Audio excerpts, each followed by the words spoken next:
Hey everyone, welcome to today's episode. This is the episode covering what happened in second week of May 2022. But before I start, I have an announcement. I will be providing two different streams of content. One focus on cybersecurity, other focus on metaverse, specifically on how the Web 3.0 and associated technology is going to change any development around that. So the reason I split them is there are audience for both, different audience essentially, and they don't want to learn too many things together. I think some people have been telling me that, Prashant, we don't want to go through cybersecurity because we don't understand that space, but we like metaverse. So that's the idea. I want to put the content separately. So let's get started. Okay, so.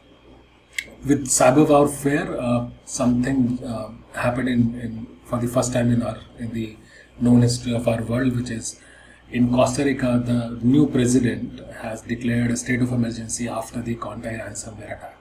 Now, this has been active for some time. If some of you have been following the news, there is a government that is under transition. So the old president left while there were attacks that were ongoing, and the new president has taken over.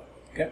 Now the group, the cybercriminal group, has been asking for $10 million ransomware, which the government has denied. And now what has happened is this group has attacked and taken control of multiple ministries under the government, and which includes Finance Ministry, Ministry of Science and IT, Telecom, Ministry of Social Security and Labor, National Meteorological Institute, Costa Rican Social Security Fund, and few more, right? And Contai has threatened that they will leak all this information related to government officials and regular citizens. Okay, so this is double extortion. Okay, and they have last Sunday what they did is they done around 672 GB of files that they stole, and they left a message which was criticizing the country for refusing to pay the ransom. Now, one of the news outlets there, known as Emilia Rueda, they mentioned that there is a government decree called Executive Decree number 42542, which states that the entire public sector of Costa Rican state has designated, or they're calling Contai operators cyber terrorists. Now, if this is official, I don't understand their national laws, but if this becomes official, there are different type of laws that can be applied to these cyber criminals. I think it's a good plan. We should not let any government succumb to cyber criminals or any kind of criminals for that matter. Okay. Now, the outlet also reported that the Finance Ministry is not sure of what information was stolen. Okay, and what's the impact. Typically, these things don't come out when it's government. Okay, nobody releases this information. I've not seen that.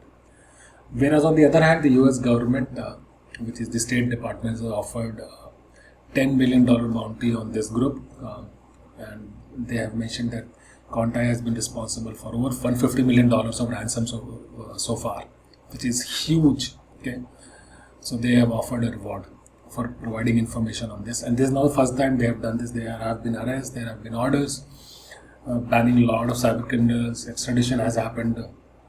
So they are getting active on that side, right? On the other end of the world, in Ukraine, what is happening is there is a new phishing attack, which is dropping a malware, which is a spyware or information stealer. And in this email, what the victim gets is an email which has a subject line of chemical attack, and it contains an Excel file. When somebody opens that Excel file, this system gets infected with the digital malware. Now, the malware gets only downloaded once you enable the macros. So that's a key thing. Remember that. Don't enable macros for the files that you don't know about. Okay. Now this malware has features to steal and transmit login credentials, steal cookies, steal credit card information along with data from password managers, chat messenger clients, crypto wallets, gaming apps, etc. This malware is commercial in nature, which means anybody can go to the right websites and buy it for $99 per month or $249 for lifetime access. Okay, so there is an entire supply chain economy in the world, around cybercriminals. Okay, and ransomware as a service is one example of that. Such type of malwares that are meant for doing specific operations are also an example of that. Okay. Now, on the other spectrum of the world, Iranian hackers, they have done something unique. Also, I think this is the first time I've heard this kind of incident. So what they did is, this group is called Cobalt Mirage, also known as APT35, Charming Kitten, Newscaster, or Phosphorus. And those who are listening to this content for the first time, in cybersecurity, what we do, what researchers do is we designate names to such groups, and because there are multiple companies who are doing this research parallelly, they come up with different names for the same group, right? So that they can refer to them in their documentation. Now, going back to the group Cobalt Mirage, they've been targeting organizations in Israel, US, Europe, and Australia. Okay, and what they have done is, in an unusual tactic, they have breached. So initial access was done, followed by they enabled the ransomware they enabled the encryption that comes natively as part of the Windows 10, which is BitLocker. So once they got in, they enabled the encryption, kept the password, and sent a ransom note on the local printer. They did it on 3 systems, okay, as per this report. Now, this ransom note is a hard copy which contains an email address and a Telegram ID to discuss next steps for negotiations, right?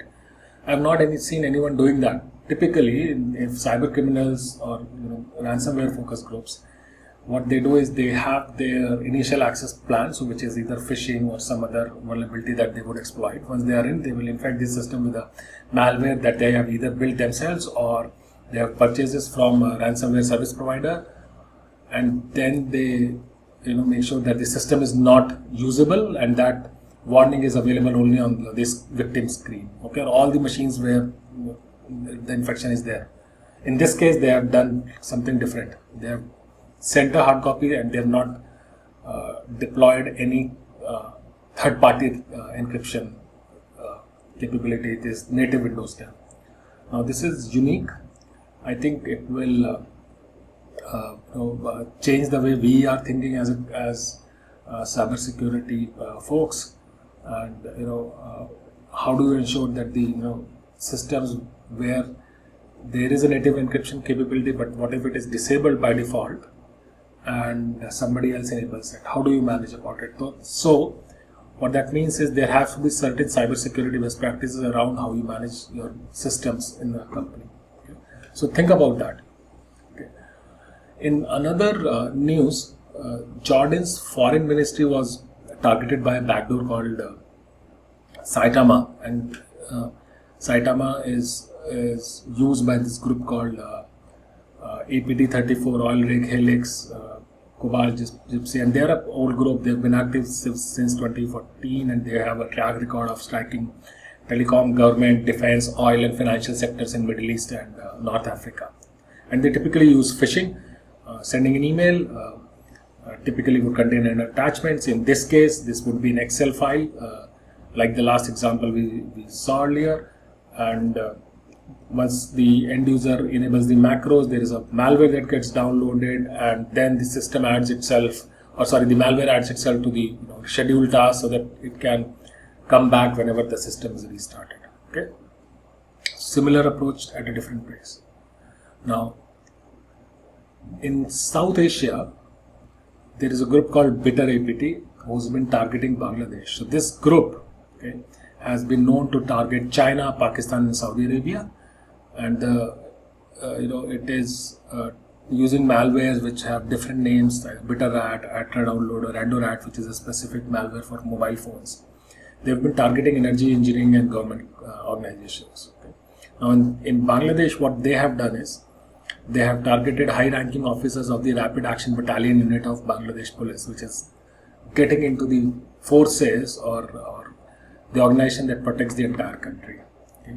They have done this by sending a malicious document, and in some cases an Excel sheet, which exploits a vulnerability and installs a malware. Okay. Okay. So this is, they have added Bangladesh as a new country in their list of targets. Okay. Now, also in the Europe side, so there are countries like Italy, Spain, and UK that are getting targeted by a RAT, remote access Trojan called Nerbian.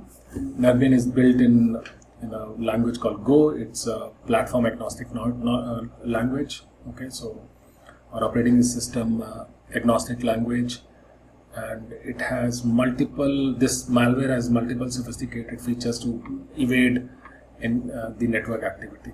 Okay. Now, how this goes or does the infection or initial access is by the means of a topical layer. So they are taking COVID-19 self-isolation recommendations by WHO. So any victim gets this email that these are the instructions from WHO for self-isolation, and once somebody opens that document, there's a macro that gets enabled.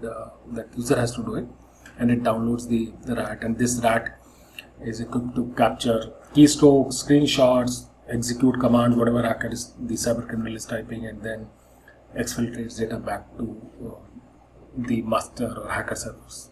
Okay. So that was on the cyber warfare, what's happening, how various cyber criminals or nation states are attacking each other and trying to either cause damage or steal information. On the other side, there is a popular group called Revil, which is back. Now, Revil stands for ransomware evil. Okay, they've been very active in last 2-3 years. There are incidents from them from 2019, and what they did, they came up or showed up in attacks on JBS and Kaseya. Just Google them, you'll find good details on what kind of attacks they were, but they were shut down because their infrastructure was captured by law enforcement in October 2021, and everybody assumed that they are gone. Okay. But this group, which is supposedly a Russia-based group, or they speak Russian, and they are showing up, or their samples, their ransomwares are showing up in the internet. Okay. So just to give you some background, what cybersecurity researchers do is they put up open systems called as honeypots to capture these ransomwares, and then they analyze, what is showing up, and in one of those cases, the Revil ransomware samples are found. These are new, which means they have taken the code and added some new logic. So there are logic changes in decryption side, on configuration storage location. There are some hard-coded public keys that are there. Okay. So there are two possibilities. Either the original group has modified the source code, or they have sold the source code to someone. Maybe somebody has stolen that source code and then trying to do testing on open internet. Okay. So that's Revil. So we'll see how it moves. Now, on the other side, if you guys remember, a few weeks back we spoke about the new law that came out in India recommending or asking organizations to report any incidents, cybersecurity incidents within 6 hours and detail log data for 180 days. So there is a membership in India, it's called Information Technology Industry Council. They have a pool of companies including Google, Microsoft, a lot of cybersecurity companies are also there. They have written a letter to the government and asking them or give to be flexible on this. So they are suggesting things like 72 hours of reporting time, and also mentioning that 180 hour or 180 day retention period is too complicated, or for a lot of small organizations it's too expensive also, so this data could be useless, and they're given some recommendation, which I think is the right thing to do. If you remember, there are I think 22-24 categories of incidents that the government mandated. Logging around that, it's very complicated because those incident categories were very broad in nature. So example, port scan. Port scan happens to any organization 1,000 times a day because there are scripts running on internet. Hackers are continuously running scripts. So if you start giving those or reporting those incidents, they are useless, right? But there are certain specific categories. Ransomware, I highly recommend anybody to report it ASAP, within a reasonable amount of time. So depending on the category, I think there could be different reporting times, and government should look into it. Now, also CIA has selected a new CISO. They had a CTO, Mr. Nandan Chandani, a few weeks back, and now they have a CISO from a private side.